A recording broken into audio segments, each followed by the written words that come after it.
Eu sou Gessé Palma e hoje, dentro dos temas atuais, eu quero falar com você sobre as atitudes espirituais que podem mudar a nossa realidade.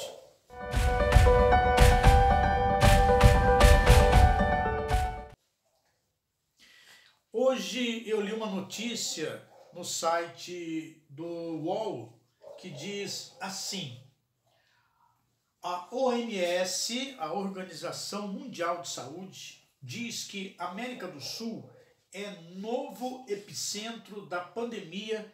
E aí a parte da chamada, da notícia, que me deixou ainda mais interessado na notícia. Eu vou ler de novo para você entender. A OMS diz que a América do Sul é novo epicentro da pandemia e Brasil preocupa.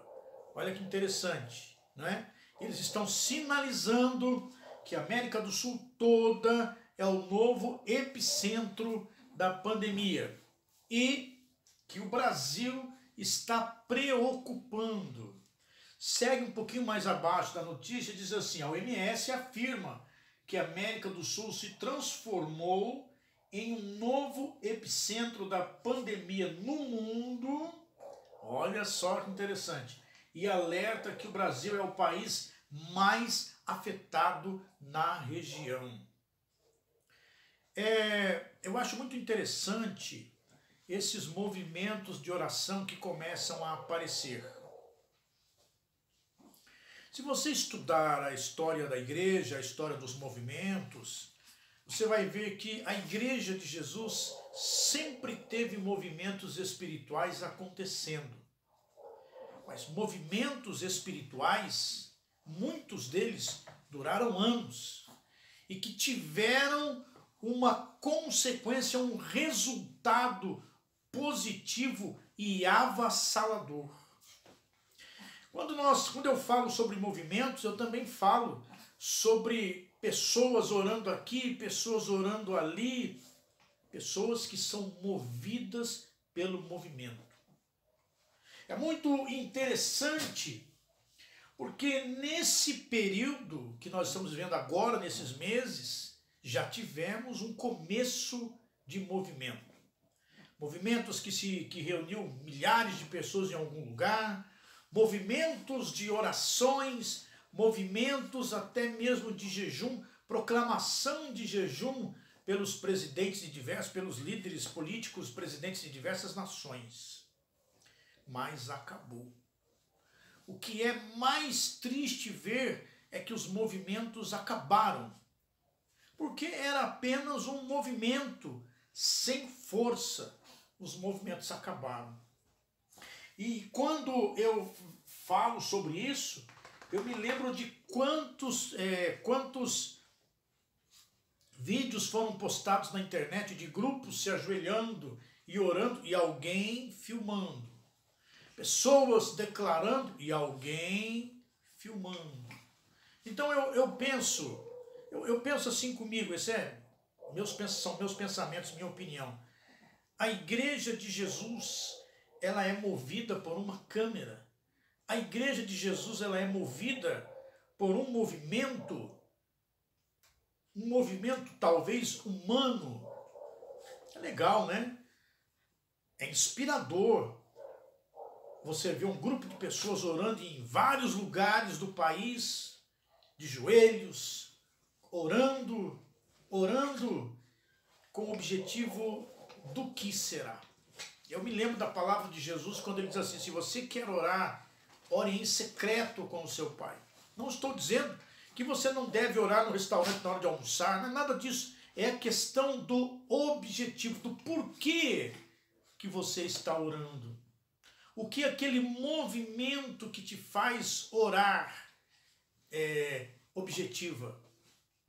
Mas o que é mais interessante ainda é que quando o movimento acaba, as pessoas também param de orar, param de jejuar, já não vemos mais nada disso acontecendo. Não vemos mais nada disso acontecendo.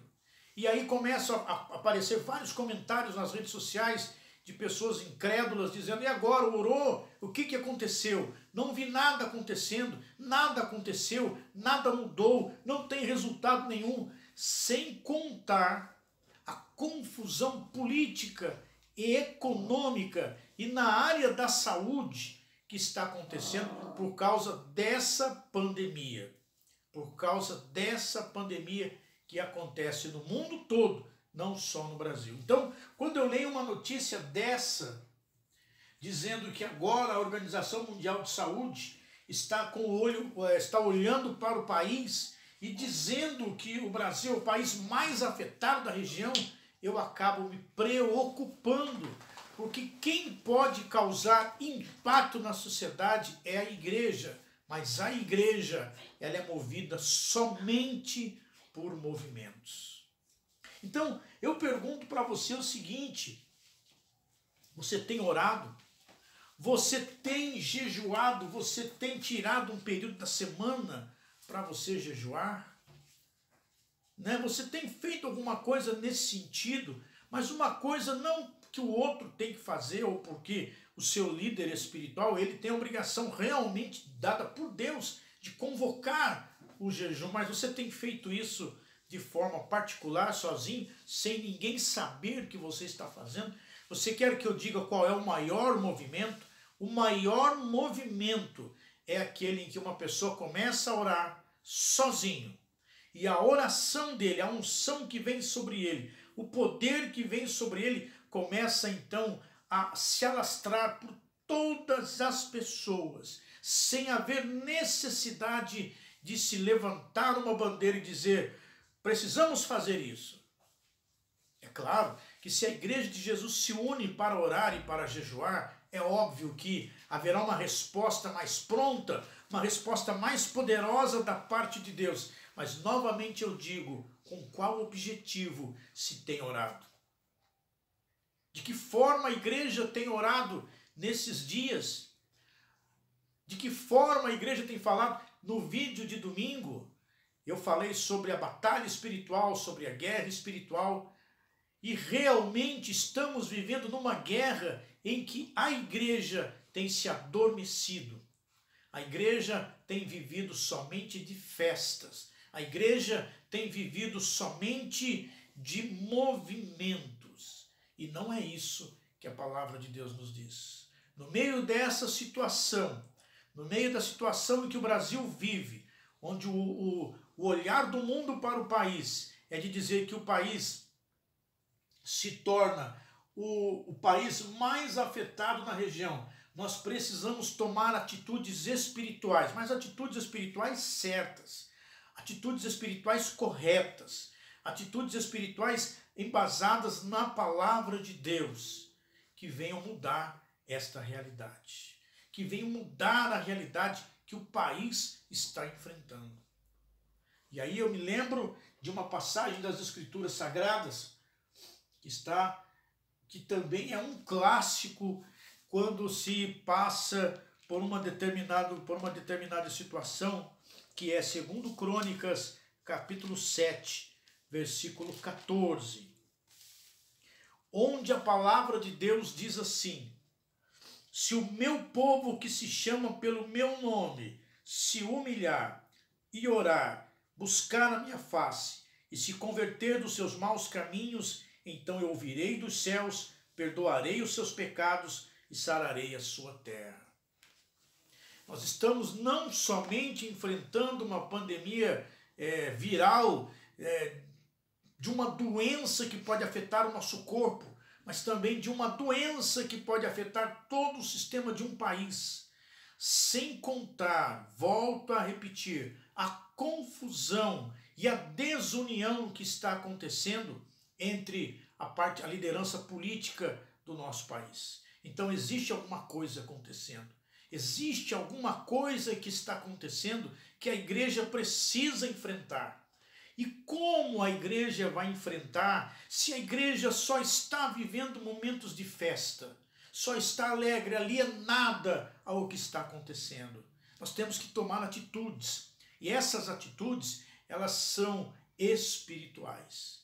E a palavra de Deus nos diz que a primeira coisa que nós temos que fazer, segundo Crônicas 7,14, é que se o meu povo que se chama pelo meu nome se humilhar.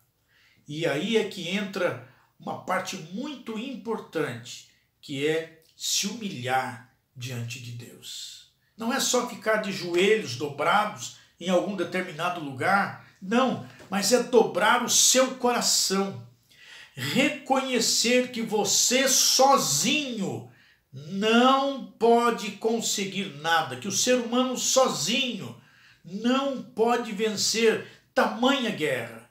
É preciso se humilhar e reconhecer que Deus está acima de todas as coisas e que Ele tem o poder de mudar qualquer situação. Você quer mudar a realidade do seu país? Você quer mudar a sua realidade? Você quer mudar essa história que está vindo, que está acontecendo sobre o seu país, sobre a sua casa, sobre a sua família? Primeiro, se humilhe diante do Senhor. Se o meu povo que se chama pelo meu nome se humilhar.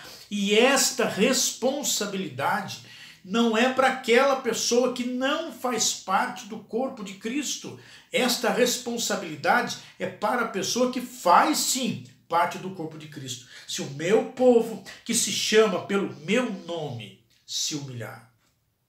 Se o meu povo se humilhar. A humilhação de se colocar diante de Deus, rasgar as suas vestes, não é espirituais, rasgar o seu coração, dobrar o seu coração diante de Deus. Se nós tomarmos essa atitude, Deus vai prontamente atender. É uma atitude espiritual, uma atitude de se humilhar diante de Deus, de se derramar diante dele. O apóstolo Pedro ele diz assim: humilhai-vos, pois, debaixo da potente mão de Deus, para que a seu tempo ele vos exalte. Você entendeu? Humilhai-vos, pois, debaixo da potente mão de Deus.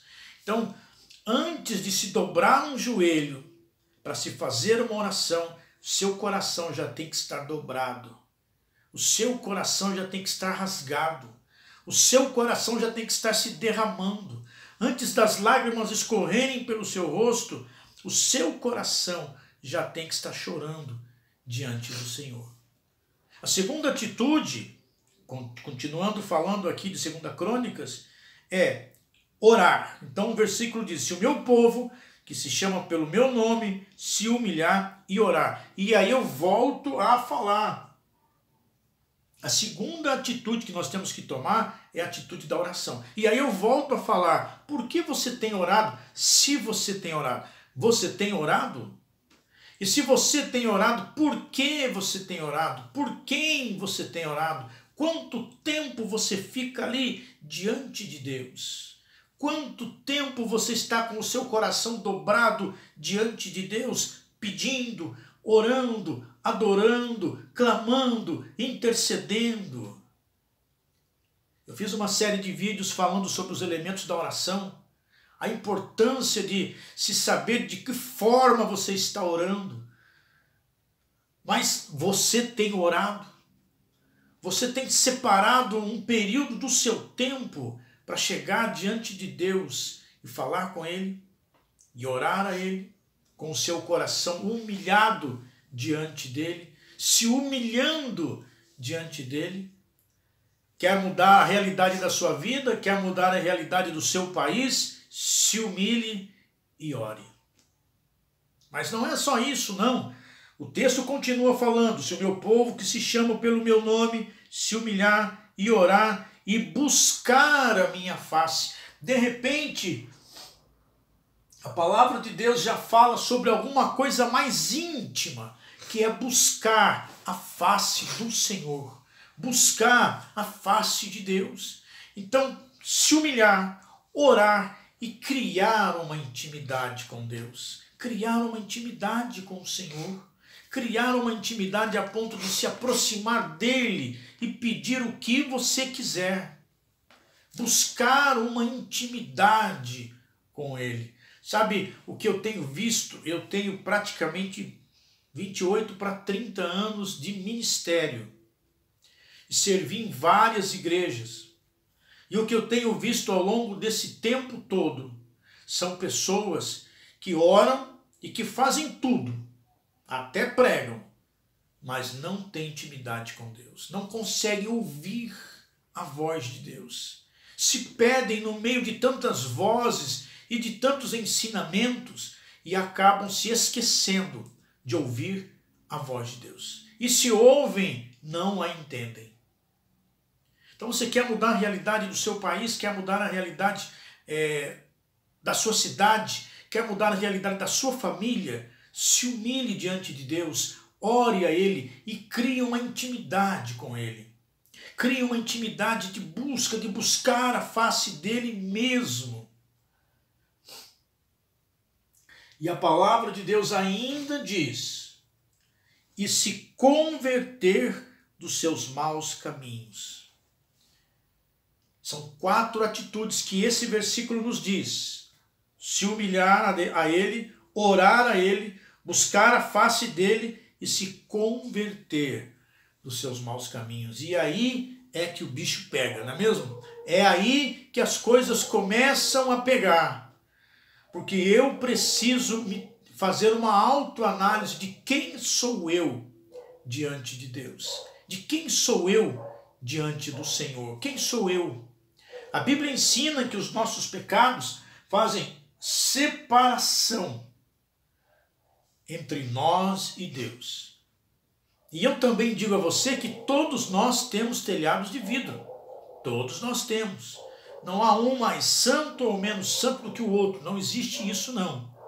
Essa coisa de dizer, eu sou melhor do que o outro, não faz parte do reino de Deus. Porém, somos pecadores, mas somos pecadores que buscam o arrependimento. Uma conversão todos os dias. Perceba que não é só entrar no movimento e fazer aquele movimento. Perceba que não é só dobrar o joelho em algum lugar e fazer uma oração ali de 10 minutos, 5 minutos, ou subir em um monte. Não é isso, não. E também, não estou aqui dizendo que são coisas erradas, não é isso, não. O que eu estou falando é que não é só isso. Além da atitude física de fazer, existem as atitudes espirituais. As atitudes da sua vida que precisam ser feitas. Então, de repente, eu posso usar aqui uma orientação inversa. Se eu pego o versículo e leio ele inversamente, diz assim, e se o meu povo, que se chama pelo meu nome, se converter dos seus maus caminhos, buscar a minha face, orar e se humilhar, não é? Eu posso fazer inversamente e colocar a conversão em primeiro lugar. E o que é mais interessante ainda que esse texto nos fala é que Deus não está falando para quem não faz parte do reino. Deus está falando para quem faz parte do reino. O que é ainda algo mais interessante dentro disso. Você quer mudar? Você quer mudar a realidade da sua vida? Você quer mudar a realidade da sua cidade? Você quer mudar a realidade do seu país?